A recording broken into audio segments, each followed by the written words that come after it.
Hello everyone and welcome to another episode of Mythology with your host Nitin Nair. Today we are going to take a little journey into Southeast Asia and look up on Vietnamese mythology, which has its own little quirks that actually keep it very different from the other mythologies of the same region.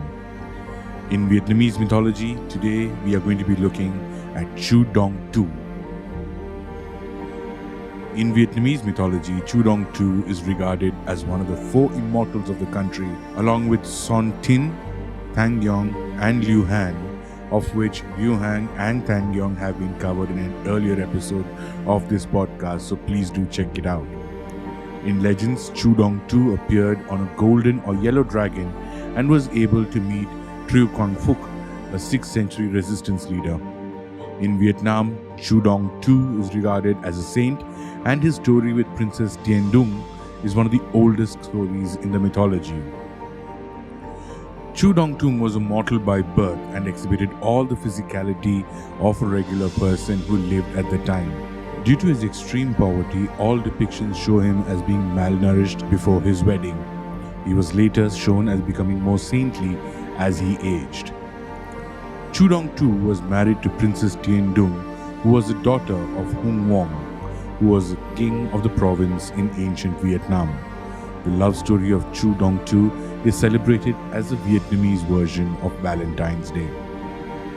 CHU DONG TU was a poor fisherman's son and was born into extreme poverty, including having to share the same loincloth with his father. After his father died, he did not want to bury him naked, so sacrificed the loincloth to maintain the dignity of his father in death. He retreated to a marsh where few people would approach him and lived there. During this time, the princess and her companions were on a journey to find new places to explore. At Da Trach, they came across a beautiful river close to where CHU DONG TU lived.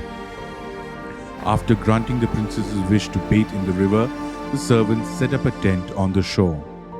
As the water started to trickle down, CHU DONG TU, who had covered himself in dirt to hide his nakedness, lost all of his cover and appeared naked in front of the princess.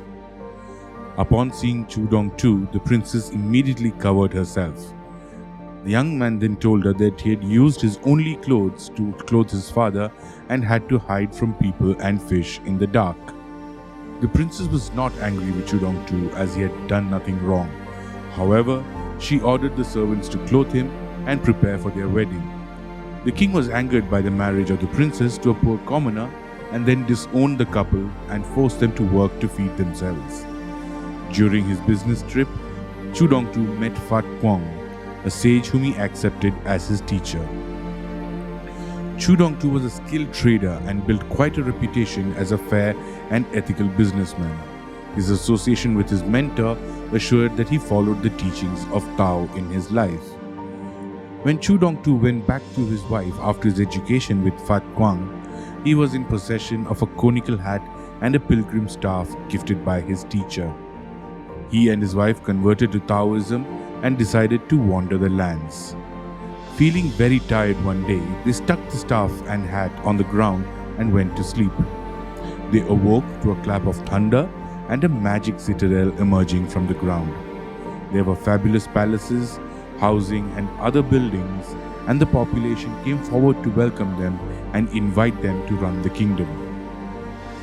When King Hung Wong heard of this, he assembled an army to destroy this new kingdom. Tien refused her citizens' request for arms to defend the citadel because she believed that heaven had created it and she must accept what is about to happen. The citadel vanished during the storm the night before the attack. After the citadel fell, the soldiers found a beach and a pond which were named Dam Nhat Da and Bai Tu Nien respectively. The festival of CHU DONG TU is celebrated every year in the northern Vietnamese province of Hung Yen. The pilgrims arrive in elaborate costumes and are welcomed at the temples of Da Trach and Da Hoa. After the opening ceremony, a procession is carried out to remember the life and legend of CHU DONG TU, where two dragons lead the procession adorned with flowers and arranged on a drum.